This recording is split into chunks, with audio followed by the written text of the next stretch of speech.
किसी ने बड़े कमाल की बात कही है।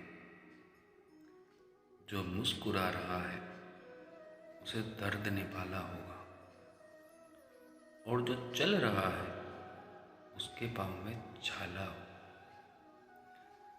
बिना संघर्ष के इंसान चमक नहीं सकता। जो जलेगा उसी दिए में उजाला हो। हेलो दोस्तों, मेरा नाम है बसंत और पेश है आपके लिए एक शानदार कहानी।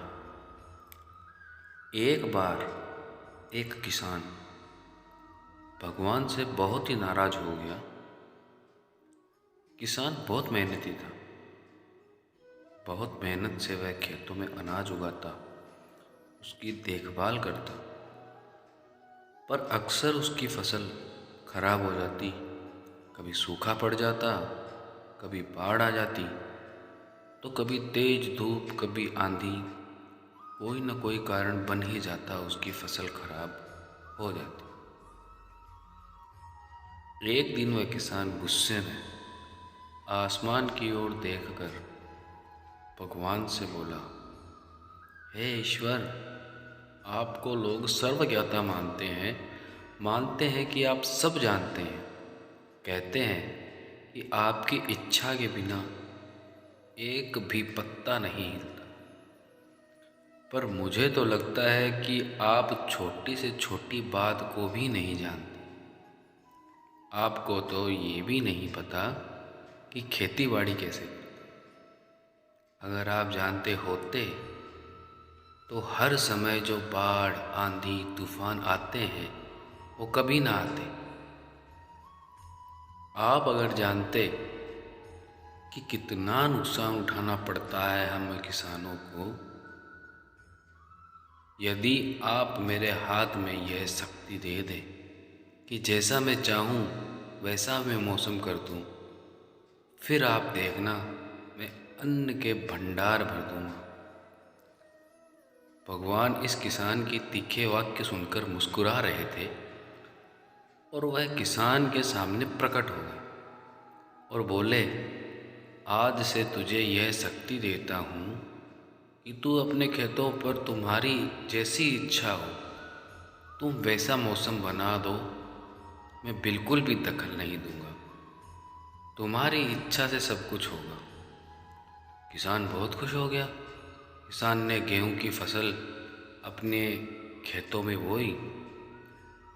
जब उसे लगा कि खेतों में धूप चाहिए तो खेतों में धूप मिले, जब पानी बरसाना चाहिए तब पानी बरसा। आंधी, तूफान, बाढ़, कुछ भी उसने अपने खेतों पर आने ही नहीं दी।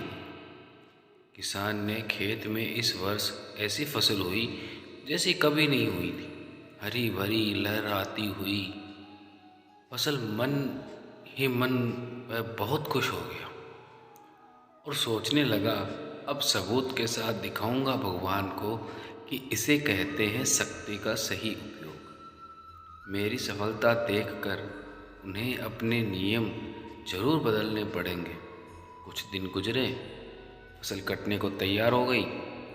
किसान बहुत उत्सुकता के साथ फसल काटने लगा, पर जैसे ही उसकी नज़र गेहूं की बलियों पर गई तो उसने अपना सिर पीट लिया और रोने लगा, चिल्लाने लगा। गेहूं की एक भी बाली के अंदर गेहूं का दाना नहीं था। सारी बालियां अंदर से खाली थी। किसान को बहुत दुख हुआ। उसने भगवान को रोते हुए पुकारा, हे प्रभु, तुमने ये मेरे साथ क्या किया? तुमने मुझे कोई सजा दी? भगवान बोले, पुत्र, ये तो होना ही था। तुमने पौधों को संघर्ष करने का मौका ही कहाँ दिया। ना तो तुमने उन्हें आंधियों से जूझने दिया, ना तेज बारिश सहने दी, और ना ही धूप में तपने दिया।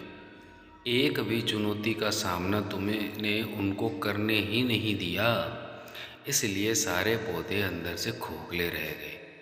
जब आंधी, तूफान, तेज बारिश और धूप पड़ती है तभी ये पौधा अपने अस्तित्व को बचाने के लिए संघर्ष करता है, और इसी संघर्ष से एक बल पैदा होता है। जिसमें शक्ति होती है, ऊर्जा होती है, और यही ऊर्जा पूर्ति तेरे गेहूं के दानों की तरह है जो नहीं फूटी। तूने उन्हें कठिन परिस्थितियों से गुजरने ही नहीं दिया जहाँ उनके अस्तित्व का जन्म होता। सारी वालियाँ इसीलिए खाली है, इसमें एक भी गेहूं का दाना इसीलिए नहीं है क्योंकि तुमने अपने पौधों को संघर्ष कराया ही नहीं। याद रखिए, स्वर्ण में स्वर्णिमय आभात तभी आती है जब वह आग में तपने, गलने और हथौड़े से पिटने जैसे संघर्षों से गुजरता है।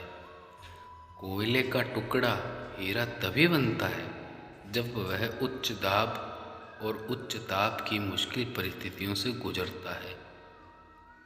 इसी तरह यदि हमारी ज़िंदगी में कोई संघर्ष ही ना हो, कोई चुनौती ही ना हो, हम भी गेहूं की बालियों की तरह खोखले रह जाएंगे। कोई अस्तित्व नहीं होगा हमारा। विपरीत परिस्थितियाँ, चुनौतियाँ, समस्याएं हमें और अधिक निखारती है। यदि जीवन में कठिन परिस्थितियाँ और चुनौतियाँ आए तो घबराना मत, बल्कि सामना करना, विश्वास करना कि आप और अधिक निखर जाओगे और अधिक मजबूत बन जाओगे। राइज एंड शाइन से मैं बसंत यही कहूँगा, मजबूत इरादों के साथ, अपनी मेहनत के साथ, अपनों के प्यार के साथ कर दिखाओ कुछ ऐसा कि दुनिया करना चाहे आपके जैसा।